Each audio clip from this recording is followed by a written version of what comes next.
Hello friends, नमस्कार। मैं हूं मुन्ना कुमार। आप सभी को YouTube channel talent study lover पर स्वागत है। तो आज बिहार एसएससी की प्रैक्टिस सीरीज की नेक्स्ट क्लास नंबर 25 स्टार्ट करते हैं। इससे पहले आपको बता दें कि इस क्लास की पीडीएफ आपको टेलीग्राम पर प्रोवाइड करा दिया जाता है, तो आप टेलीग्राम पर ज्वाइन कर लीजिएगा। डिस्क्रिप्शन बॉक्स में नीचे लिंक दे दिया गया है और उस पर से आप पीडीएफ डाउनलोड कर सकते हैं रिवीजन करने के लिए। तो चलिए शुरू करते हैं आज की फर्स्ट क्वेश्चन से क्लास।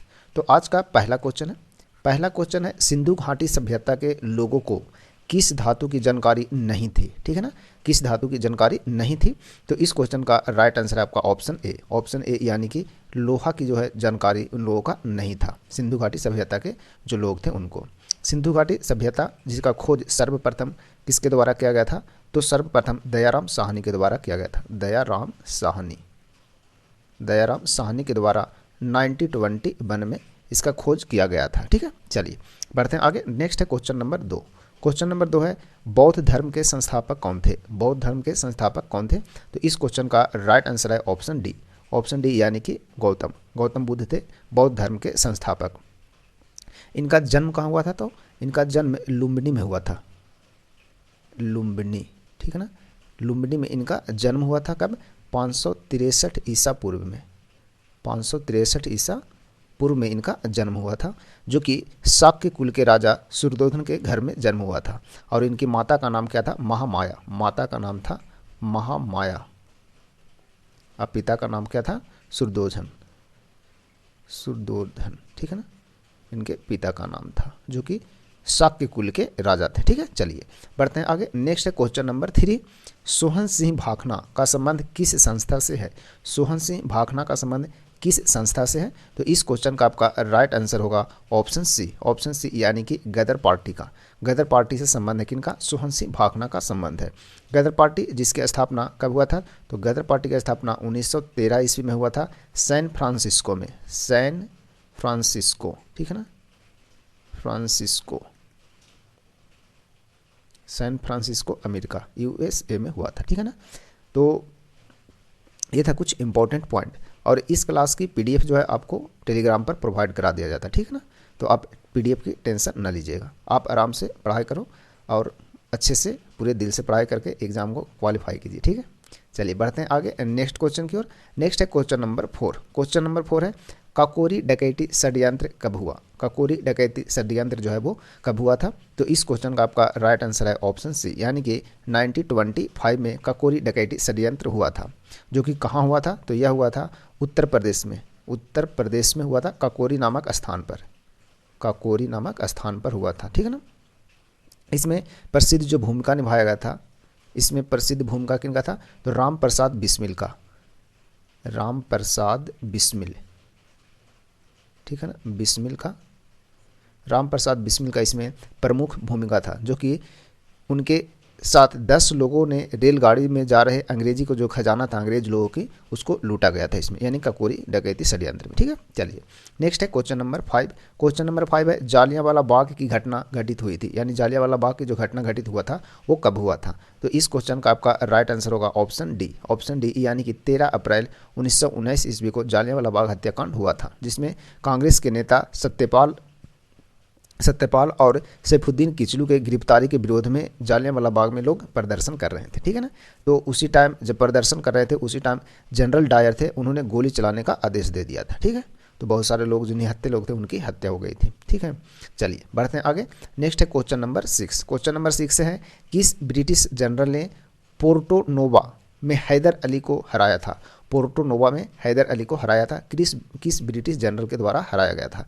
तो इस क्वेश्चन का आपका राइट आंसर है ऑप्शन बी यानी कि सर आयरकुट के द्वारा हराया गया था। ठीक है ना, सर आयरकुट के द्वारा 1781 ईस्वी में। कब? 1781 ईस्वी में पोर्टो नोवा का युद्ध मैसूर के हैदर अली और अंग्रेजी सेना के बीच में हुआ था। ठीक है ना, जो कि कोरेलून नदी के तट पर हुआ था यह युद्ध, जिसमें अंग्रेज जीत गए थे, यानी सर आयरकुट जीत गया था और हैदर अली हार गए थे। चलिए नेक्स्ट है क्वेश्चन नंबर 7 है होम रूल लिंग आंदोलन किसने प्रारंभ किया था। होम रूल लिंग आंदोलन किसके द्वारा प्रारंभ किया गया था। तो इस क्वेश्चन का आपका राइट आंसर है ऑप्शन डी यानी कि बोले तो किसके, एनी बेसेंट और लोकमान्य तिलक के द्वारा। होम रूलिंग जो है वो एनी बेसेंट और लोकमान्य तिलक के द्वारा क्या किया गया था, प्रारंभ किया गया था। कब? 1916 ईस्वी में। 1916 ईस्वी में यह शुरू किया गया था, जिसमें लोकमान्य तिलक को जो रोल था वो उनका बताया गया था कि आप होम रूल को पूरे महाराष्ट्र में लागू करवाएंगे, यानी कि इसका प्रचार प्रसार आप महाराष्ट्र में करेंगे। जबकि एनी बेसेंट को बोला गया था कि आप इसका प्रचार प्रसार है, यानी कि आपको पूरा जिम्मेवारी है कि इसे लागू करना है पूरे भारत में। ठीक है ना। चलिए बढ़ते हैं आगे नेक्स्ट क्वेश्चन की ओर। नेक्स्ट है question number 8। Next question number 8 में क्या, निम्नलिखित में से कौन सा चित्र लियोनार्दो द विंची द्वारा नहीं बनाया गया। ठीक है, तो इस क्वेश्चन का आपका राइट आंसर होगा ऑप्शन डी। ऑप्शन डी है इसका राइट आंसर, यानी कि लास्ट जजमेंट जो है, यह जो चित्र है वो लियोनार्दो द विंची के द्वारा नहीं बनाया गया था। बाकी last supper, virgin of rocks, Mona Lisa, ये सभी जो चित्रकारी है वो लियोनार्दो द विंची के द्वारा बनाया गया है। ठीक है ना। द लास्ट जजमेंट जो है वो यह बनाया गया था मिसे लिंगगीलो के द्वारा। ठीक है ना, किसके द्वारा लिख देते हैं, तो इसके द्वारा बनाया गया था मिसे लिंग, ठीक है ना, मिसे लिंग गीलो के द्वारा यह चित्रकारी द लास्ट जजमेंट बनाया गया था। ठीक है, चलिए बढ़ते हैं आगे नेक्स्ट क्वेश्चन की ओर। नेक्स्ट है क्वेश्चन नंबर 9। क्वेश्चन नंबर 9 है, फ्रांस में पेरिस कम्यून की स्थापना कब हुई थी। फ्रांस में पेरिस कम्यून की स्थापना किस वर्ष हुआ था। तो इस क्वेश्चन का राइट आंसर है आपका ऑप्शन सी, यानी कि 1871 ईस्वी में पेरिस कम्यून की स्थापना किया गया था। कहाँ? फ्रांस में। ठीक है, नेक्स्ट है क्वेश्चन नंबर 10। लोकतंत्र को सफल बनाने के लिए क्या करना चाहिए। लोकतंत्र को सफल बनाने के लिए क्या करना चाहिए। तो इस क्वेश्चन का आपका राइट आंसर है ऑप्शन बी। ऑप्शन बी यानी कि कथन 1, 3 और 4, 1, 3 और 4, यानी कि बेरोजगारों को रोजगार देना। ठीक है ना। उसके बाद फिर सुदृढ़ पंचायती राज्य बनाना, और चौथा है नागरिकों को ईमानदार और उत्तरदायी होना चाहिए। ठीक है ना, यानी कि बेरोजगार को रोजगार, सुदृढ़ पंचायती राज, नागरिकों को ईमानदार और उत्तरदायी होना चाहिए। किसके लिए? सफल लोकतंत्र बनाने के लिए। ठीक है, नेक्स्ट है क्वेश्चन नंबर 11। क्वेश्चन नंबर 11 है, संविधान लागू होने के समय निम्न आदर्श में से किस को प्रस्तावना में सम्मिलित नहीं किया गया था। यानी जब संविधान लागू हुआ था उस समय निम्न में से कौन सा जो आदर्श वाक्य है, यानी आदर्श शब्द है, जिसे प्रस्तावना में शामिल नहीं किया गया था। तो इस क्वेश्चन का आपका राइट आंसर है ऑप्शन सी। ऑप्शन सी यानी कि समाजवादी शब्द जो है वो मूल रूप से प्रस्तावना में सम्मिलित नहीं था। ठीक है ना, इसे सम्मिलित किया गया। तो कब किया गया था? तो इसे सम्मिलित किया गया था 42वां संविधान संशोधन, 42वां संविधान संशोधन में। ठीक है ना, 42वां संविधान संशोधन में, जो कि 1976 में हुआ था। इसे लघु संविधान भी बोलते हैं। क्या बोलते हैं? लघु संविधान। लघु संविधान किसे बोलते हैं? तो 42वां संविधान संशोधन को। ठीक है, चलिए बढ़ते हैं आगे नेक्स्ट क्वेश्चन की ओर। नेक्स्ट है क्वेश्चन नंबर 12 नंबर क्वेश्चन है। इससे पहले आपको बता दें कि आप क्वेश्चन का आंसर देते जाइएगा और मिलाते भी जाइएगा। ठीक है ना, तो आपको ज़्यादा बेनिफिट होंगे। चलिए नेक्स्ट है क्वेश्चन नंबर 12। भारतीय संविधान का कौन सा भाग राज्य के नीति निर्देशक सिद्धांतों को बताता है। यानी भारत का कौन सा भाग है जो राज्य के नीति निर्देशक सिद्धांतों को बताता है।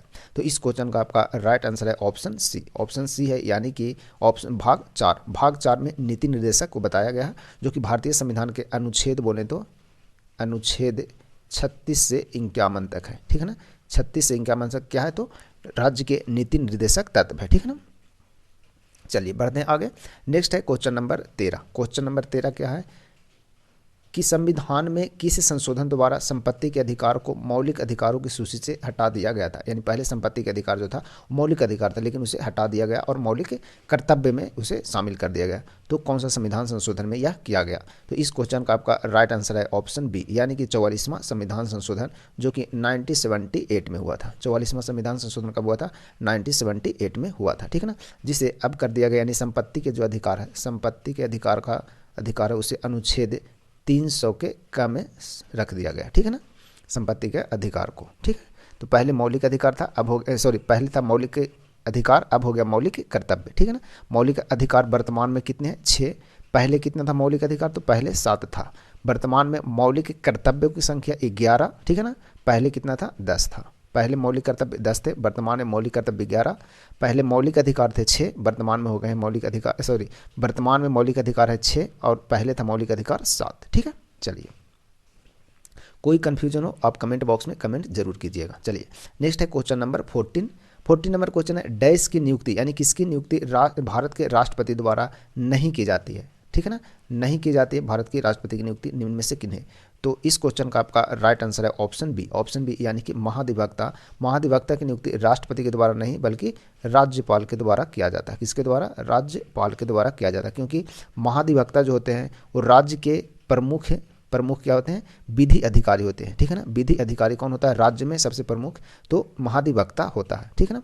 भारतीय संविधान के अनुच्छेद 165 के अनुसार, भारतीय संविधान में अनुच्छेद 165 के अनुसार, ठीक है ना, 165 के अनुसार राज्यपाल इनकी नियुक्ति करवाते हैं। सर्वोच्च विधि अधिकारी होता है ये राज्य का, ठीक है।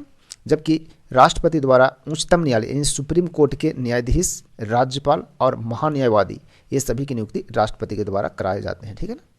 चलिए नेक्स्ट है क्वेश्चन नंबर 15, निम्नलिखित राज्यों में से उस युग्म को चुनिए जो लोकसभा में सबसे ज़्यादा प्रतिनिधि भेजते हैं, यानी सबसे अधिक प्रतिनिधि जो लोकसभा में भेजते हैं वो राज्य को चुनना है। तो सबसे ज़्यादा किस राज्य से भेजा जाता है लोकसभा में, देख लीजिए। तो इस क्वेश्चन का आपका राइट आंसर जो हो जाएगा आपका ऑप्शन डी है, ठीक है ना। निम्नलिखित में से चुनना है तो सबसे ज़्यादा बिहार, आंध्र प्रदेश और राजस्थान, ये चारों ऑप्शन के अनुसार, ठीक है ना। तो बिहार से भेजा जाता है कितना? तो बिहार से टोटल 40 सदस्य रहते हैं, आंध्र प्रदेश से आपका कितना 25, ठीक है ना, और राजस्थान से भी 25 सदस्य रहते हैं, ठीक है ना, किसमें? लोकसभा में, ठीक। और सबसे ज़्यादा उत्तर प्रदेश में 80 सदस्य, ठीक। चलिए नेक्स्ट है क्वेश्चन नंबर देखते हैं 16। क्वेश्चन नंबर 16 बोल रहा है क्या, भारत में पंचायती राज व्यवस्था को लागू करने वाला पहला राज्य कौन था, यानी प्रथम राज्य जो था वो कौन था। तो इस क्वेश्चन का आपका राइट आंसर होगा ऑप्शन बी यानी कि राजस्थान के नागौर जिला में हुआ था, ठीक है ना। नागौर जिला में कब? 1959 ईस्वी में, ठीक है ना, 2 अक्टूबर 1959 ईस्वी को हुआ था, ठीक है ना। सबसे पहले पंचायती राज्य का लागू हुआ था, ठीक है। चलिए बढ़ते हैं आगे नेक्स्ट क्वेश्चन की ओर। नेक्स्ट है क्वेश्चन नंबर 17। क्वेश्चन नंबर 17 आपका है, किस वर्ष में हिंदी भारत संघ की राजभाषा के रूप में प्रभाव में आई थी? किस वर्ष हिंदी भारत संघ की राजभाषा के रूप में प्रभाव में आई थी? तो इस क्वेश्चन का आपका राइट आंसर है ऑप्शन बी। कब आया था? 1949 ईस्वी में, यानी 14 सितंबर 1949, 14 सितंबर, ठीक है ना, 14 सितंबर 1949 ईस्वी को। इसीलिए 14 सितंबर को क्या मनाया जाता है? हिंदी दिवस। हिंदी दिवस कब मनाते हैं? तो हिंदी दिवस 14 सितंबर को मनाते हैं, ठीक है ना, 14 सितंबर को हिंदी दिवस मनाया जाता है। चलिए बढ़ते हैं आगे नेक्स्ट क्वेश्चन की ओर। नेक्स्ट है क्वेश्चन नंबर 18। क्वेश्चन नंबर 18, हमारे राष्ट्रीय ध्वज के चक्र में कितनी तिलियां होती हैं? जो राष्ट्रीय ध्वज है उसमें टोटल तिल्ली की संख्या कितने होते हैं? तो इस क्वेश्चन का राइट आंसर है ऑप्शन बी, यानी कि कितना? 24 तिल्ली होते हैं। यह चक्र धर्म का प्रतीक है, ठीक है ना। यह जो चक्र होता है वो किसका प्रतीक होता है? तो धर्म का प्रतीक होता है, ठीक है। चलिए बढ़ते हैं आगे क्वेश्चन है क्वेश्चन नंबर 19। क्वेश्चन नंबर 19 बोल रहा है, पृथ्वी का प्राकृतिक उपग्रह कौन है? पृथ्वी का प्राकृतिक उपग्रह जो है वो कौन है? तो पृथ्वी का एकमात्र प्राकृतिक उपग्रह कौन है? जो इसका है चंद्रमा, ठीक है ना। चंद्रमा क्या है? पृथ्वी का एकमात्र उपग्रह है और एक प्राकृतिक भी उपग्रह है, ठीक। चलिए बढ़ते हैं आगे नेक्स्ट क्वेश्चन की ओर। नेक्स्ट है क्वेश्चन नंबर 20 यानी कि 20 नंबर क्वेश्चन, भूमध्य रेखा के समानांतर काल्पनिक रेखाएं क्या कहलाती है? भूमध्य रेखा के समानांतर जो काल्पनिक रेखा खींची जाती है उसे क्या कहते हैं, ठीक है। तो इस क्वेश्चन का आपका राइट आंसर है ऑप्शन ए यानी कि क्या बोलते हैं उसे? अक्षांश बोलते हैं, ठीक है ना, अक्षांश बोला जाता है, ठीक है। भूमध्य रेखा 0 डिग्री पर रहता है, ठीक है ना। पूरा पृथ्वी है उसमें 0 डिग्री अक्षांश पर क्या होता है? तो भूमध्य रेखा होते हैं, ठीक है ना। चलिए बढ़ते हैं आगे नेक्स्ट क्वेश्चन की ओर। भूमध्य का मतलब हुआ क्या हुआ? भूमि के मध्य में, ठीक है ना, इसलिए ना बीचों बीच में, ठीक है। चलिए नेक्स्ट है क्वेश्चन नंबर 21, निम्नलिखित में से कौन सी ग्रीन हाउस गैस नहीं है? ठीक है ना, कौन सी ग्रीन हाउस गैस नहीं है वो पूछ रहा है। तो इस क्वेश्चन का राइट आंसर होगा आपका ऑप्शन डी, यानी कि नाइट्रोजन। नाइट्रोजन जो है आपका ग्रीन हाउस गैस में नहीं आता है, ठीक है ना। नाइट्रोजन पृथ्वी पर सबसे अधिक पाया जाता है, कितना परसेंट? तो 78% जो है क्या पाया जाता है? नाइट्रोजन पाया जाता है पृथ्वी पर, ठीक है ना। और इसकी खोज 1773 ईस्वी में किया गया था। नाइट्रोजन की खोज कब किया गया था? 1773 ईस्वी में। किसके द्वारा किया गया था? तो डेनियल रदरफोर्ड के द्वारा, ठीक है ना, डेनियल रदरफोर्ड के द्वारा, जो कि स्कॉटलैंड के थे, ठीक है ना, स्कॉटलैंड के वैज्ञानिक थे, ठीक है। चलिए बढ़ते हैं आगे नेक्स्ट क्वेश्चन की ओर। नेक्स्ट है क्वेश्चन नंबर क्या है आपका? क्वेश्चन नंबर 22 नंबर क्वेश्चन है, पृथ्वी के कुल सतह के क्षेत्र का लगभग कितने प्रतिशत भाग जलमंडल है? ठीक है ना, जलमंडल यानी पृथ्वी के कुल सतह पर कितना प्रतिशत जो है वो जलमंडल है। तो इस क्वेश्चन का आपका राइट आंसर होगा ऑप्शन ए, ऑप्शन ए यानी कि 70%। 70% लगभग क्या है, तो पृथ्वी पर जल है, यानी कि महासागर जल वगैरह जितने भी हैं सब मिला करके, ठीक है ना। चलिए नेक्स्ट है क्वेश्चन नंबर 23 नंबर क्वेश्चन है, सिक्किम से गुजरने वाला अक्षांश किस किस राज्य से भी गुजरती है, यानी सिक्किम से जो अक्षांश गुजरता है वह और कौन से राज्य से होकर गुजरते हैं। तो इस क्वेश्चन का आपका राइट आंसर है ऑप्शन सी, यानी कि कहाँ से, राजस्थान से। वहीं अक्षांश गुजरता है जहाँ सिक्किम गुजरता है, ठीक है ना। सिक्किम और राजस्थान से दोनों से एक ही अक्षांश गुजरते हैं, ठीक। चलिए नेक्स्ट है क्वेश्चन नंबर 24, नाथुला दर्रा डैश राज्य में स्थित है, यानी किस राज्य में नाथुला दर्रा स्थित है। तो इस क्वेश्चन का आपका राइट आंसर है ऑप्शन ए, नाथुला दर्रा कहाँ है, तो सिक्किम राज्य में स्थित है, ठीक है ना। यह एक पहाड़ी दर्रा, क्या है, जो नाथुला दर्रा है क्या है, पहाड़ी दर्रा है, पहाड़ी दर्रा, ठीक है ना। चलिए बढ़ते हैं आगे। नेक्स्ट है क्वेश्चन नंबर 25 नंबर क्वेश्चन बोल रहा है आपका, गांधी सागर बांध निम्न में से किसका हिस्सा है। गांधी सागर बांध जो है निम्न में से किसका हिस्सा है। तो इस क्वेश्चन का आपका राइट आंसर है ऑप्शन ए, यानी कि चंबल परियोजना का एक हिस्सा है कौन, गांधी सागर बांध, ठीक है ना, जो कि चंबल नदी पर बनाए गए हैं, ठीक है। चलिए नेक्स्ट है क्वेश्चन नंबर 26 नंबर क्वेश्चन बोल रहा है, भाखड़ा, हीराकुंड, नागार्जुन सागर और उकाई क्रमशः किस नदी पर स्थित है, यानी सभी जो बांध है जो किस नदी पर स्थित है, ठीक है। तो इस क्वेश्चन का राइट आंसर है ऑप्शन सी, यानी कि भाखड़ा नांगल बांध है वो सतलज नदी पर है आपका, हीराकुंड महानदी पर, नागार्जुन कृष्णा नदी पर और उकाई जो है वो ताप्ती नदी पर है, ठीक है ना। उकाई जो है, उकाई परियोजना किस नदी पर है, तो ताप्ती नदी पर है, ठीक है। चलिए बढ़ते हैं आगे नेक्स्ट क्वेश्चन की ओर। नेक्स्ट है क्वेश्चन नंबर 27 नंबर क्वेश्चन है, भारतीय अर्थव्यवस्था में परिवहन का मुख्य साधन है, भारतीय अर्थव्यवस्था में जो परिवहन का मुख्य साधन है वो क्या है, ठीक है। तो इस क्वेश्चन का आपका राइट आंसर है ऑप्शन डी, यानी कि रोडवेज जो है वो भारतीय अर्थव्यवस्था में क्या है, प्रमुख साधन है, ठीक है ना, प्रमुख साधन है। चलिए बढ़ते हैं आगे। नेक्स्ट है क्वेश्चन नंबर 28, भारत की केंद्र सरकार ने 2018 को डैश का राष्ट्रीय वर्ष घोषित करने का निर्णय लिया है, यानी 2018 को जो वर्ष घोषित किया गया था वो निम्न में से किसके लिए घोषित किया गया था, ठीक है। तो इस क्वेश्चन का राइट आंसर है आपका ऑप्शन डी, यानी कि मोटे अनाजों का जो वर्ष घोषित किया गया था 2018 को किया गया था, ठीक है। चलिए बढ़ते हैं आगे नेक्स्ट क्वेश्चन की ओर। नेक्स्ट है क्वेश्चन नंबर 29 नंबर क्वेश्चन आपको बोल रहा है, हरित क्रांति के जनक माने जाते हैं, यानी हरित क्रांति के जनक हैं वो कौन माने जाते हैं। तो ठीक है, तो इस क्वेश्चन का आपका राइट आंसर होगा ऑप्शन बी, यानी कि नॉर्मन बोरलॉग जो है वो हरित क्रांति के जनक माने जाते हैं। जबकि एम.एस. स्वामीनाथन जो है वो भारत में हरित क्रांति के जनक माने जाते हैं, भारत में हरित क्रांति के जनक, ठीक है ना, हरित क्रांति के जनक माने जाते हैं, ठीक है ना, कौन, तो स्वामीनाथन जी, ठीक है। चलिए बढ़ते हैं आगे। नेक्स्ट है क्वेश्चन नंबर 30 है, गुजरात का कौन सा शहर सर्वोच्च आबादी वाला शहर है, गुजरात का कौन सा शहर है जो सर्वोच्च आबादी वाला शहर है। तो इस क्वेश्चन का आपका राइट आंसर है ऑप्शन डी, यानी कि अहमदाबाद जो है वो गुजरात का सर्वोच्च आबादी वाला शहर है, ठीक। चलिए बढ़ते हैं आगे। नेक्स्ट है क्वेश्चन नंबर 31 नंबर क्वेश्चन बोल रहा है क्या कि यदि सरकार कीमत सीलिंग निर्धारित करती है, यदि सरकार कीमत सीलिंग निर्धारित करती है जो सामान्य कीमत से अधिक है तो क्या होता है, ठीक है ना, तो क्या होता है। तो इस क्वेश्चन का आपका राइट आंसर है ऑप्शन बी, यानी कि मांग मात्रा पूर्ति की मात्रा से कम होगी, मांग जो है मात्रा से कम होगी, ठीक है ना। तो इस क्वेश्चन का राइट आंसर है आपका ऑप्शन बी है, ठीक है। चलिए बढ़ते हैं आगे नेक्स्ट क्वेश्चन की ओर। नेक्स्ट है क्वेश्चन नंबर 32, अल्पाधिकार में होते हैं, यानी कि अल्पाधिकार में क्या होते हैं। तो इस क्वेश्चन का आपका राइट आंसर है ऑप्शन सी, यानी कि दो विक्रेता होते हैं, किसमें, अल्पाधिकार में दो विक्रेता होते हैं, ठीक है ना, दो विक्रेता। जबकि एकाधिकार होता है उसमें एक विक्रेता होते हैं, ठीक है ना, एकाधिकार होता है, एकाधिकार होता है तो उसमें एक विक्रेता होते हैं, ठीक है, एक विक्रेता होते हैं, ये भी इंपॉर्टेंट पॉइंट आते रहता है। और अल्पाधिकार में दो विक्रेता होते हैं। नेक्स्ट है क्वेश्चन नंबर 33, 1930 में सीवी रमन ने किसके लिए नोबेल पुरस्कार जीता था, यानी कि किस क्षेत्र में नोबेल पुरस्कार जीता गया था सीवी रमन के द्वारा 1930 ईस्वी में। तो इस क्वेश्चन का आपका राइट आंसर होगा ऑप्शन सी, यानी कि भौतिक शास्त्र में जीते थे कौन, यानी फिजिक्स के क्षेत्र में सीवी रमन जी जीते थे 1930 में नोबेल पुरस्कार, ठीक है ना। किसके लिए, तो स्कैटरिंग ऑफ लाइट के लिए जीते थे, ठीक है ना, किसके लिए जीते थे, scattering of light, scattering of light के लिए नोबेल पुरस्कार कौन जीते थे? सीवी रमन, ठीक है ना। कब? 1930 ईस्वी में जीते थे। और भारत सरकार ने इन्हें 1954 में भारत रत्न से पुरस्कार से नवाजे थे, ठीक है ना, नवाजा गया था भारत रत्न, ठीक है ना। कब मिला था? तो 1954 ईस्वी में मिला था किनको? सीवी रमन को, ठीक है। चलिए बढ़ते हैं आगे नेक्स्ट क्वेश्चन को। नेक्स्ट है क्वेश्चन नंबर 34 नंबर क्वेश्चन बोल रहा है निम्नलिखित में से कौन सा एकांकी संकलन विष्णु प्रभाकर जी का नहीं है, ठीक है ना।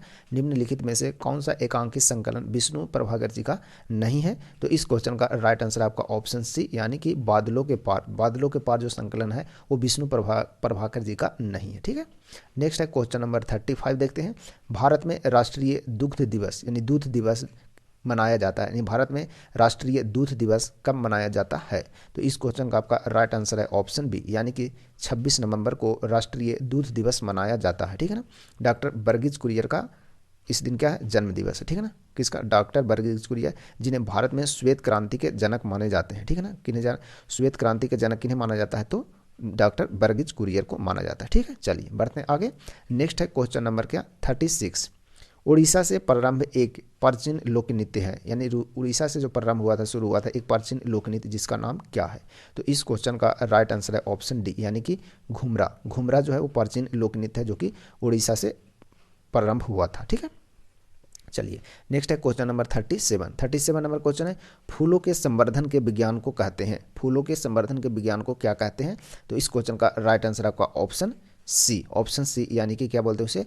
फ्लोरिकल्चर को ही हॉर्टिकल्चर भी बोलते हैं, ठीक है ना। हॉर्टिकल्चर किसे बोलते हैं? तो इसी को बोलते हैं, दूसरा नाम है, ठीक है ना। फूलों के संवर्धन के विज्ञान को हॉर्टिकल्चर या फ्लोरिकल्चर दोनों एक ही नाम है, ठीक है। चलिए कुछ और विज्ञान से संबंधित जैसे देख लेते हैं। ओरेली कल्चर है, ठीक है ना। ओरेली कल्चर, ओरेली कल्चर का संबंध किससे है? तो सब्जियों के उत्पादन से संबंध है ओरेली कल्चर, ठीक है ना। फलों के अध्ययन से संबंध है पोमोलॉजी, ठीक है ना। पोमोलॉजी किससे संबंधित है? तो फलों के अध्ययन से। और फूलों के अध्ययन को क्या? फ्लोरिलॉजी कहते हैं, ठीक है ना। फूलों के अध्ययन को फ्लोरिलॉजी कहते हैं, ठीक है ना। फ्लोरिलॉजी जो कहते हैं क्या? फूलों का अध्ययन, ठीक है ना। चलिए बढ़ते हैं आगे नेक्स्ट क्वेश्चन की ओर। नेक्स्ट है क्वेश्चन नंबर आपका 38 नंबर क्वेश्चन है कोशिकीय पूर्ण सत्यता की अवधारणा प्रस्तुत करने वाले वैज्ञानिक हैं, यानी कोशिकीय पूर्ण सत्यता की अवधारणा प्रस्तुत करने वाले वैज्ञानिक का नाम क्या है? तो इस क्वेश्चन का आपका राइट आंसर है ऑप्शन सी, यानी कि कौन है? हैवरलैंड नामक वैज्ञानिक थे जिन्होंने कोशिकीय पूर्ण सत्यता की अवधारणा को प्रस्तुत किया था, ठीक है ना। चलिए बढ़ते हैं आगे नेक्स्ट क्वेश्चन की ओर। नेक्स्ट है क्वेश्चन नंबर 39 नंबर क्वेश्चन है दांतों के उचित निर्माण के लिए आवश्यक है, दांतों के उचित निर्माण के लिए आवश्यक जो होता है वो क्या होता है? तो इस क्वेश्चन का राइट आंसर आपका ऑप्शन ए, यानी कि लोहा, जिसे आयरन भी बोलते हैं, ठीक है ना। चलिए बढ़ते हैं आगे। नेक्स्ट है क्वेश्चन नंबर 40 है हमारे शरीर में पीतरस यानी कि बाइल कहाँ पैदा होता है, यानी पीतरस जो है वो पैदा कहाँ होता है, यानी कि शरीर के किस भाग में होता है? तो इस क्वेश्चन का आपका राइट आंसर है ऑप्शन ए, यानी कि पीतरस जो बनता है वो कहाँ बनता है? तो यकृत में बनता है। इसका रंग कैसा होता है? तो पीत जो है इसका रंग होता है आपका हरे रंग का, पीले हरे रंग का होता है, जो कि क्षारीय होता है। इसकी प्रकृति कैसा होता है? तो क्षारीय होता है, जो पित्त कहलाता है, ठीक है ना। पित्त का पीएच मान जो होता है कितना होता है? तो 7.7 होता है। तो पीएच मान 7.7 होता है, पीएच मान, ठीक है ना। पीएच मान इसका मतलब है कि क्या होता है? क्षारीय होता है, ठीक है ना। पीएच मान का मतलब होता है क्या? 7 है तो उदासीन, ठीक है ना। उदासीन 7 से यदि कम हो जाएगा, 7 से कम तो अम्लीय, ठीक है ना। और 7 से यदि अधिक है जिसका पीएच मान 7 से अधिक तो वह क्षारीय, ठीक है ना। तो 7 रहेगा तो उदासीन, और 7 से कम है तो अम्लीय, 7 से अधिक है तो क्षारीय। तो जो पीत होता है उसका पीएच मान होता है 7.7। तो हम बोल सकते हैं इसका प्रकृति कैसा होता है? क्षारीय होता है, ठीक है ना। इसमें जल की मात्रा जो होता है, यानी पीत जो है इसमें जल की मात्रा होता है कितना? जल की जो मात्रा होता है लगभग 85% होता है। और पीत वर्णक जो होते हैं, ठीक है ना, पीत वर्णक वो होते हैं कितना? लगभग 12%। और बाकी सभी अन्य चीज होते हैं इसमें, ठीक है। चलिए बढ़ते हैं आगे नेक्स्ट क्वेश्चन की ओर। नेक्स्ट है क्वेश्चन नंबर 41 नंबर क्वेश्चन देखते हैं क्या बोल रहा है। मानव रक्त का पीएच मान जो होता है वो कितना होता है, मानव रक्त जो होता है वो इसका पीएच मान कितना होता है। तो इस क्वेश्चन का राइट आंसर है ऑप्शन बी, ऑप्शन बी यानी कि 7.4 होता है। 7.4 होने का मतलब क्या, क्षारीय होता है, क्योंकि 7 से अधिक होता है। अभी बताए थे कि 7 से अधिक तो क्षारीय, 7 तो उदासीन और 7 से कम तो अम्लीय। ठीक है, चलिए बढ़ते हैं आगे नेक्स्ट क्वेश्चन की ओर। नेक्स्ट क्वेश्चन नंबर आपका 42, हड्डी एक उदाहरण है, हड्डी है जो किसका उदाहरण है। तो इस क्वेश्चन का आपका राइट आंसर है ऑप्शन बी, ऑप्शन बी यानी कि संयोजी उत्तक का उदाहरण है कौन, हड्डी। ठीक है ना, मानव शरीर में एक अंग को दूसरे अंग से जोड़ने का जो कार्य करता है उसे क्या बोलते हैं, संयोजी उत्तक कहते हैं। ठीक है ना, तो हड्डी का काम क्या है, एक से दूसरे अंग को जोड़ना, उसे क्या बोलते हैं, संयोजी उत्तक बोलेंगे। ठीक है, चलिए बढ़ते हैं आगे नेक्स्ट क्वेश्चन की ओर। नेक्स्ट क्वेश्चन नंबर 43, प्राकृतिक चयन यानी नेचुरल सिलेक्शन का सिद्धांत किसने दिया था। नेचुरल सिलेक्शन है, इसका सिद्धांत किसके द्वारा दिया गया था।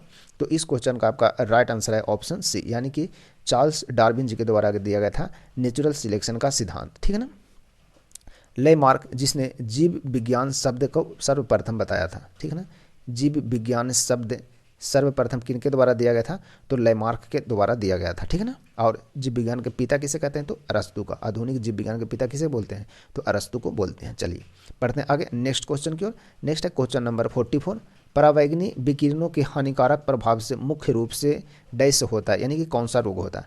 परावैंगनी विकिरण है उसके हानिकारक प्रभाव से मुख्य रूप से कौन सा रोग होता है। तो इस क्वेश्चन का आपका राइट आंसर है ऑप्शन सी यानी कि कैंसर होता है, खासतौर पर त्वचा कैंसर। ठीक है ना, यानी स्किन कैंसर जिसे बोलते हैं। ठीक है, चलिए नेक्स्ट है क्वेश्चन नंबर आपका 45 नंबर क्वेश्चन है, ब्रायोफाइटा पादप सामान्यतः पाए जाते हैं। ब्रायोफाइटा पादप सामान्यतः पाए जाते हैं तो किस आवासों में पाए जाते हैं। तो इस क्वेश्चन का आपका राइट आंसर है ऑप्शन सी, ऑप्शन सी यानी कि नम एवं छायादार आवासों में पाए जाते हैं कौन, ब्रायोफाइटा पादप, यानी कि पादप मतलब पौधा। ठीक है, चलिए नेक्स्ट है क्वेश्चन नंबर 46, निम्नलिखित में से कौन सा एक कार्बोहाइड्रेट नहीं है, कार्बोहाइड्रेट नहीं है। ठीक है ना, तो इस क्वेश्चन का आपका राइट आंसर है ऑप्शन सी, ऑप्शन सी यानी कि ग्लाइसिन। ग्लाइसिन जो है वो कार्बोहाइड्रेट नहीं है, बाकी सुक्रोज, फ्रक्टोज और ग्लूकोज सभी कार्बोहाइड्रेट है। ठीक है ना, ग्लाइसिन जो है वो क्या कार्बोहाइड्रेट नहीं है, यह एक प्रोटीन है। ठीक है ना, यह क्या है, तो यह प्रोटीन है। ठीक है ना, बाकी सभी कार्बोहाइड्रेट है, जो कि याद रखिएगा। चलिए नेक्स्ट है क्वेश्चन नंबर आपका 47 नंबर क्वेश्चन है, हरित गृह प्रभाव किस गैस के अधिक मात्रा में होने से बढ़ता है। हरित गृह जो है, हरित गृह प्रभाव किस गैस के अधिक मात्रा होने से बढ़ते जाता है। तो इस क्वेश्चन का आपका राइट आंसर है ऑप्शन ए यानी कि कार्बन डाइऑक्साइड। ठीक है ना, कार्बन डाइऑक्साइड के बढ़ने से बढ़ते जाता है, यानी कि CO2 जिसे बोलते हैं, CO2 कार्बन डाइऑक्साइड का सूत्र है। ठीक है, चलिए बढ़ते हैं आगे नेक्स्ट क्वेश्चन की ओर। नेक्स्ट है क्वेश्चन नंबर आपका 48 नंबर क्वेश्चन है, एम्पियर किसकी इकाई है। एम्पियर किसकी इकाई है। तो इस क्वेश्चन का राइट आंसर है आपका ऑप्शन बी यानी कि वैद्युत धारा की इकाई है। एम्पियर को डिनोट करते हैं किससे, ए से डिनोट करते हैं किसे, एम्पियर को। ठीक है ना, जबकि चुंबकीय क्षेत्र है उसका इकाई क्या होता है, टेस्ला होता है। चुंबकीय क्षेत्र है इसकी इकाई क्या होता है, टेस्ला। ठीक है, टेस्ला। ठीक है, प्रतिरोध का इकाई जो होता है क्या होता है, प्रतिरोध का होता है आपका ओम। प्रतिरोध का ओम होता है इसका इकाई। ठीक है, चलिए बढ़ते हैं आगे नेक्स्ट क्वेश्चन की ओर। नेक्स्ट है क्वेश्चन नंबर आपका 49 नंबर क्वेश्चन है, आवर्तकाल का सूत्र क्या होता है। आवर्तकाल का सूत्र जो है वो क्या होता है। तो इस क्वेश्चन का राइट आंसर है आपका ऑप्शन ए 2π√L/G इसका राइट आंसर होगा। ठीक है, नेक्स्ट है क्वेश्चन नंबर 50, एक लड़के द्वारा एक वस्तु को ऊपर की दिशा में 1 मीटर दूर तक उठाए जाने पर लड़के द्वारा किया गया कार्य होगा, कार्य होगा वो क्या होगा। तो इस क्वेश्चन का आपका राइट आंसर है ऑप्शन बी यानी कि 9.8 जूल। ठीक है ना, 9.8 जूल होगा। ठीक है, चलिए नेक्स्ट है क्वेश्चन नंबर 51 नंबर क्वेश्चन है, स्प्रिंग में संग्रहित लोचदार स्थिति ऊर्जा क्या है जहां बल नियतांक के है। ठीक है ना, बल का जो नियतांक है वो क्या है, के है। तो इस क्वेश्चन का आपका राइट आंसर है ऑप्शन ए यानी कि 1/2 kx²। ठीक है ना, 1/2 kx² होगा इसका राइट आंसर। चलिए बढ़ते हैं नेक्स्ट क्वेश्चन की ओर। नेक्स्ट है क्वेश्चन नंबर 52, एक अस्थायी चुंबक के निर्माण के लिए उपयुक्त धातु निम्न में से कौन है।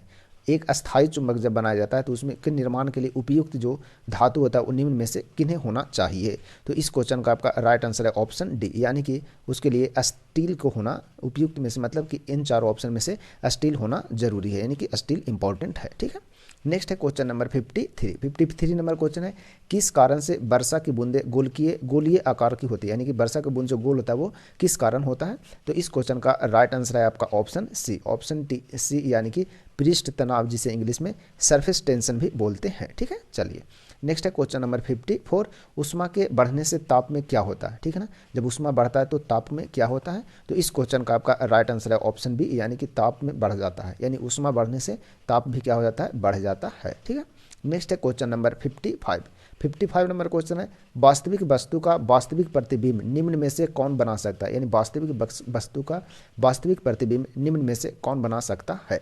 तो इस क्वेश्चन का आपका राइट आंसर है ऑप्शन बी, यानी कि अवतल दर्पण के द्वारा वास्तविक वस्तु का वास्तविक प्रतिबिंब बनाया जा सकता है। ठीक है, नेक्स्ट है क्वेश्चन नंबर 56, विद्युत धारा उत्पन्न करने के लिए प्रयुक्त युक्ति कहलाती है, यानी विद्युत धारा उत्पन्न करने के लिए प्रयुक्त जो युक्ति होगा वो कौन है। तो इस क्वेश्चन का आपका राइट आंसर है ऑप्शन ए, यानी कि जनरेटर से हम क्या करेंगे, विद्युत धारा को उत्पन्न करने के लिए एक प्रयुक्त युक्ति है। ठीक है, चलिए नेक्स्ट है क्वेश्चन नंबर 57 नंबर क्वेश्चन देखते हैं क्या बोल रहा है, निम्नलिखित में से संसाधन का कौन सा तरीका दूध तथा दूध उत्पादों के परीक्षण में प्रयोग किया जाता है। निम्नलिखित में से संसाधन का कौन सा तरीका दूध तथा दूध उत्पादों के परीक्षण के लिए प्रयोग में किया जाता है। ठीक है ना, यानी दूध के परीक्षण करने के लिए, यानी जांच करने के लिए किसका प्रयोग करते हैं। तो इस क्वेश्चन का राइट आंसर है ऑप्शन सी, यानी कि पाश्चुरीकरण। ठीक है ना, पाश्चुरीकरण प्रक्रिया जिसमें किसी पदार्थ को खास तापमान पर निर्धारित समय के लिए गर्म करते हैं। ठीक है ना, उसके बाद उसे तुरंत ठंडा कर देते हैं, जिससे क्या होता है, कुछ में से जो सूक्ष्म यानी छोटे छोटे जो जीवाणु रहते हैं वो निष्क्रिय हो जाते हैं। ठीक है ना, पाश्चुरीकरण का जो सिद्धांत दिया गया था वो किनके द्वारा, तो लुई पाश्चर के द्वारा दिया गया था। ठीक है, लुई पाश्चर, पाश्चुरीकरण का सिद्धांत किसने दिया था, तो लुई पाश्चर। ठीक है, चलिए नेक्स्ट है क्वेश्चन नंबर 58, द्रवों का घनत्व नापने के लिए किस उपकरण का प्रयोग किया जाता है। द्रवों का जो घनत्व है उसे मापने के लिए किस उपकरण का प्रयोग करते हैं। तो इस क्वेश्चन का आपका राइट आंसर है ऑप्शन सी, यानी कि हाइड्रोमीटर का प्रयोग होता है द्रवों के घनत्व को मापने के लिए। ठीक है ना, एनीमोमीटर का प्रयोग होता है क्या, वायु का जो वेग है उसको मापने के लिए, यानी कि एनीमोमीटर का वायु का वेग। ठीक है, वायु का वेग मापने के लिए किसका, एनीमोमीटर। बैरोमीटर का प्रयोग किस में होता है, तो दाब मापने के लिए होता है। ठीक है ना, दाब मापने के लिए इसका प्रयोग, तो बैरोमीटर का। ठीक है, नेक्स्ट है क्वेश्चन नंबर 59 नंबर क्वेश्चन है, परमाणु की केंद्रक के चारों ओर इलेक्ट्रॉन बिना ऊर्जा खोए घूमते हैं, यह किस वैज्ञानिक द्वारा बताया गया था। यानी परमाणु के केंद्रक के चारों ओर इलेक्ट्रॉन बिना ऊर्जा खोए घूमते हैं, यह जो बताया गया था किस वैज्ञानिक द्वारा बताया गया था। तो इस क्वेश्चन का आपका राइट आंसर है ऑप्शन डी, यानी कि बोहर वैज्ञानिक थे, बोहर नाम के वैज्ञानिक थे, उनके द्वारा बताया गया था, जो कि डेनमार्क के थे। ठीक है ना, डेनमार्क के यह वैज्ञानिक थे। ठीक है, चलिए बढ़ते हैं आगे नेक्स्ट क्वेश्चन की ओर। नेक्स्ट है क्वेश्चन नंबर 60। क्वेश्चन नंबर 60 बोल रहा है क्या, निम्न में से कौन सी हास्य गैस, यानी कि लाफिंग गैस जिसे बोलते हैं, के रूप में जानी जाती है, यानी हास्य गैस के रूप में किन्हें जाना जाता है। तो इस क्वेश्चन का आपका राइट आंसर होगा ऑप्शन डी, यानी कि N2O, जिसे नाइट्रस ऑक्साइड बोलते हैं। क्या बोलते हैं, नाइट्रस ऑक्साइड। ठीक है ना, नाइट्रस ऑक्साइड बोलते हैं, N2O इसका सूत्र होता है। ठीक है, चलिए बढ़ते हैं आगे नेक्स्ट क्वेश्चन की ओर। नेक्स्ट है क्वेश्चन नंबर 61 नंबर क्वेश्चन है, एल्युमिनियम ऑक्साइड होता है, एल्युमिनियम ऑक्साइड क्या होता है।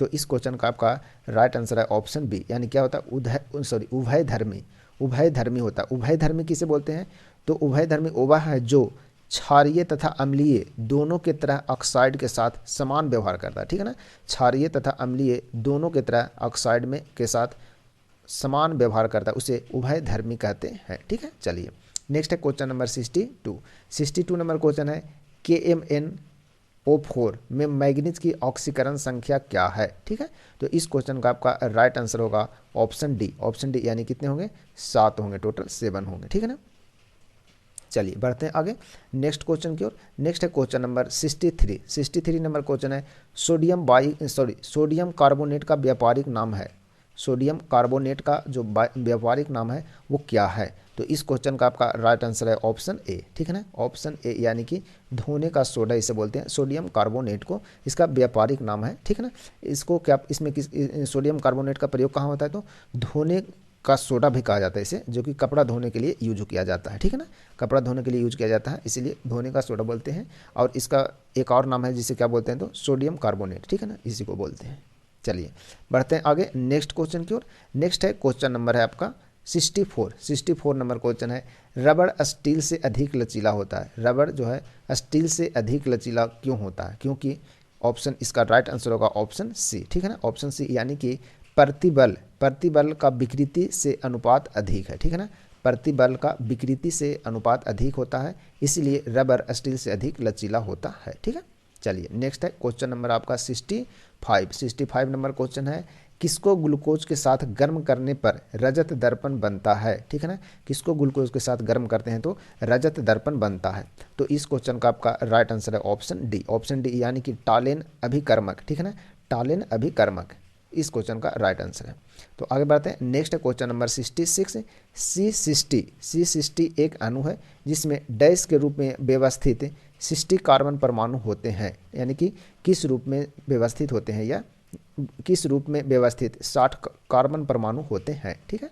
तो इस क्वेश्चन का आपका राइट आंसर है ऑप्शन सी, यानी कि 12 पंचभुज और 20 षष्ठभुज होते हैं, ठीक है ना। C60 एक अणु है जिसमें 12 पंचभुज और 20 षष्ठभुज के रूप में व्यवस्थित 60 कार्बन परमाणु होते हैं, ठीक है। चलिए बढ़ते हैं आगे नेक्स्ट क्वेश्चन की ओर। नेक्स्ट है क्वेश्चन नंबर 67, अर्ली गौहर का बिहार अभियान किस वर्ष समाप्त हुआ?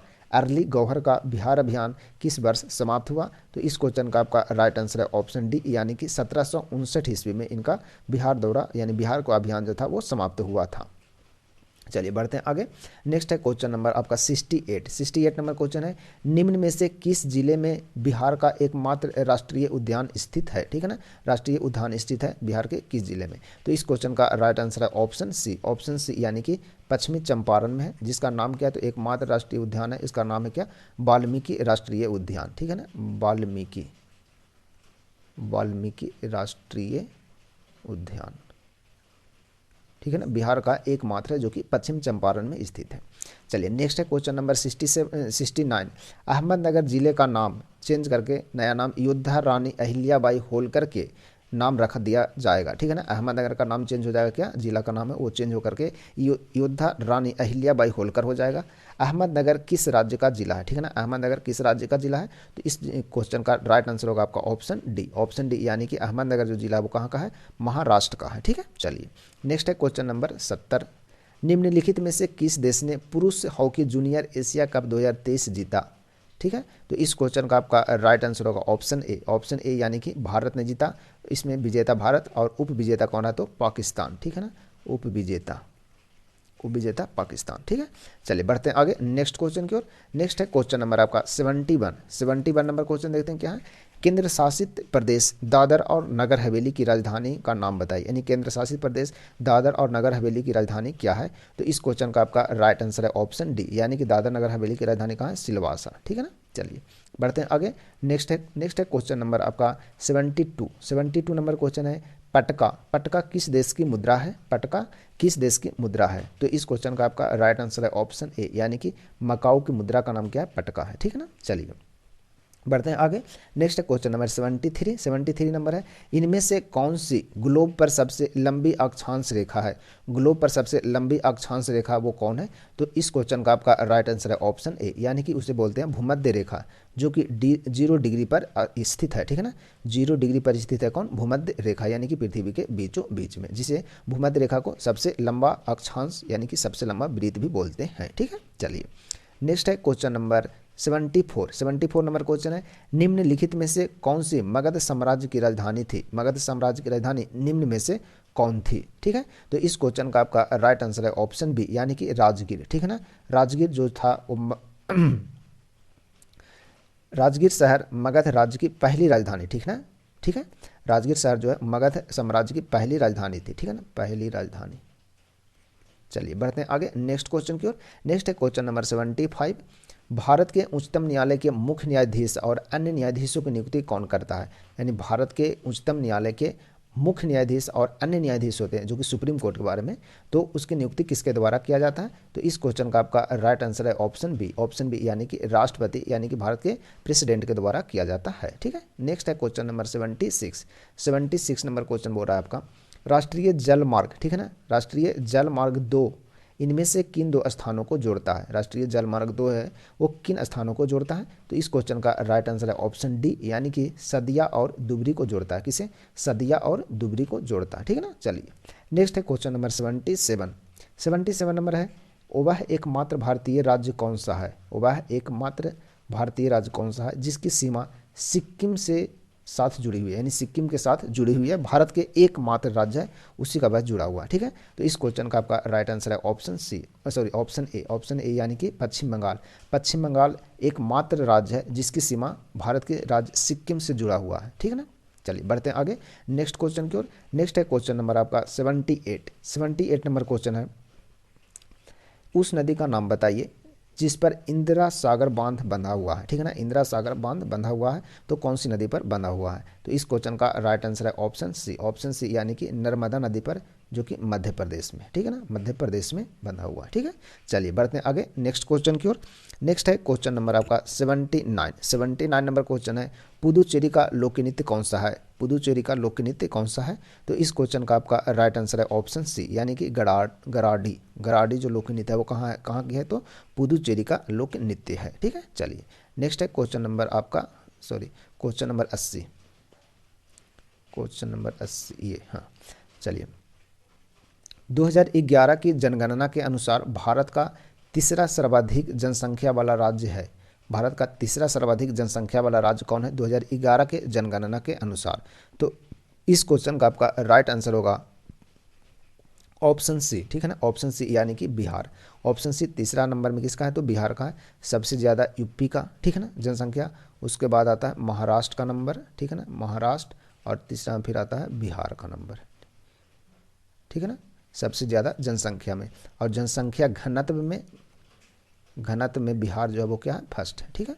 चलिए बढ़ते हैं आगे नेक्स्ट क्वेश्चन की ओर। नेक्स्ट है क्वेश्चन नंबर 81, ठीक है ना, 81 नंबर क्वेश्चन आपका बोल रहा है, United Nations system staff college का मुख्यालय कहाँ स्थित है? United Nations system staff college का जो मुख्यालय है वो कहाँ स्थित है? तो इस क्वेश्चन का राइट आंसर होगा आपका ऑप्शन ए यानी कि ट्यूरिन में स्थित है, ट्यूरिन, ठीक है ना, ट्यूरिन जो कि इटली में है, ठीक है ना। ट्यूरिन कहाँ है? तो इटली में है, ट्यूरिन में स्थित है United Nations system staff college का हेडक्वार्टर। चलिए बढ़ते हैं आगे नेक्स्ट क्वेश्चन की ओर। नेक्स्ट है क्वेश्चन नंबर 82, पाकिस्तान की मांग किस वर्ष में मुस्लिम लीग के लाहौर अधिवेशन में की गई थी? यानी कि लाहौर अधिवेशन में मांग किया गया था पाकिस्तान का, तो कब किया गया था? किस अधिवेशन में, सॉरी किस वर्ष वह अधिवेशन हुआ था? तो इस क्वेश्चन का आपका राइट आंसर है ऑप्शन सी यानी कि 1940 यानी 1940 के लाहौर अधिवेशन में पाकिस्तान की मांग की गई थी, ठीक है। चलिए बढ़ते हैं आगे नेक्स्ट है क्वेश्चन नंबर आपका 83 नंबर क्वेश्चन बोल रहा है, मुरलेन राष्ट्रीय उद्यान किस राज्य में स्थित है? बहुत इंपॉर्टेंट क्वेश्चन है, ठीक है ना। मुरलेन राष्ट्रीय उद्यान किस राज्य में स्थित है? तो इस क्वेश्चन का आपका राइट आंसर है ऑप्शन सी यानी कहाँ है? मिजोरम में स्थित है मुरलेन राष्ट्रीय उद्यान, ठीक है ना, जो कि मिजोरम के चम्फाई जिले में, कौन से जिले में? तो चम्फाई जिला, ठीक है ना, यहाँ स्थित है क्या? मुरलेन राष्ट्रीय उद्यान, ठीक है। चलिए नेक्स्ट है क्वेश्चन नंबर 84 नंबर क्वेश्चन है, डैश पृथ्वी का निकटतम तारा है, यानी पृथ्वी का जो निकटतम तारा है वो निम्न में से कौन है? निकटतम तारा, ठीक है ना। क्वेश्चन को हमेशा गौर से पढ़ा कीजिएगा क्योंकि छोटी छोटी भूल जो है नंबर कट जाते हैं एग्जाम में, तो बहुत खराब लगता है, ठीक है ना। यानी कि क्वेश्चन को आप हमेशा गौर से पढ़िए, बहुत सारा टाइम रहता है बिहार एसएससी के टाइम एग्जाम में, ठीक है। चलिए देखते हैं तो पृथ्वी का सबसे निकटतम तारा कौन है? तो इस क्वेश्चन का राइट आंसर है ऑप्शन सी यानी कि सूर्य पृथ्वी का सबसे निकटतम तारा है, ठीक है ना। चलिए बढ़ते हैं आगे नेक्स्ट है क्वेश्चन नंबर 85 नंबर क्वेश्चन, जो कि आज की क्लास का लास्ट क्वेश्चन है, यानी कि 85 नंबर क्वेश्चन। हिमालयन ईब, ठीक है ना, हिमालयन ईब किस राज्य में पाया जाता है? हिमालयन ईब किस राज्य में पाया जाता है? तो इस क्वेश्चन का आपका राइट आंसर है ऑप्शन बी यानी कि अरुणाचल प्रदेश में, ठीक है ना। अरुणाचल प्रदेश में हिमालयन ईब पाया जाता है। हिमालयन ईब है क्या? तो यह है औषधीय पौधा, ठीक है ना, औषधीय पौधा है जिसका नाम है, ठीक है ना, एक मिनट, औषधीय पौधा हिमालयन ईब, जो कि कहाँ पाया जाता है? तो यह आपको अरुणाचल प्रदेश में, अरुणाचल, ठीक है ना, अरुणाचल और हिमाचल, अरुणाचल और हिमाचल दोनों स्टेट में यह पाए जाते हैं, ठीक है ना। तो इस क्वेश्चन में तो अरुणाचल प्रदेश है, तो अरुणाचल प्रदेश इसका राइट आंसर होगा, ठीक है ना। कहीं कहीं हिमाचल आ जाए तो आप हिमाचल वहाँ टच कर लीजिएगा, ठीक है। तो आज की क्लास का यह लास्ट क्वेश्चन था और आज की क्लास यहीं समाप्त करते हैं। उससे पहले आपको बता दें कि यह वीडियो आपके लिए काफ़ी इंपॉर्टेंट है, वीडियो को हमेशा पूरा ज़रूर देखिएगा और बहुत कुछ इसमें सीखने को आपको मिलता है। और वीडियो में यदि कुछ सुधार करने के लिए आप चाह रहे हैं तो आप कमेंट बॉक्स में कमेंट ज़रूर कीजिएगा, अपन लोग कोशिश करेंगे कुछ सुधार करने की, ठीक है। और वीडियो यदि आपको अच्छा लगता है और वीडियो से कुछ फ़ायदा होता है तो आप लाइक शेयर एंड सब्सक्राइब जरूर करें अपना YouTube channel talent study lover को। तो मिलते हैं कल फिर से नए क्लास में, तब तक के लिए आप सभी को धन्यवाद।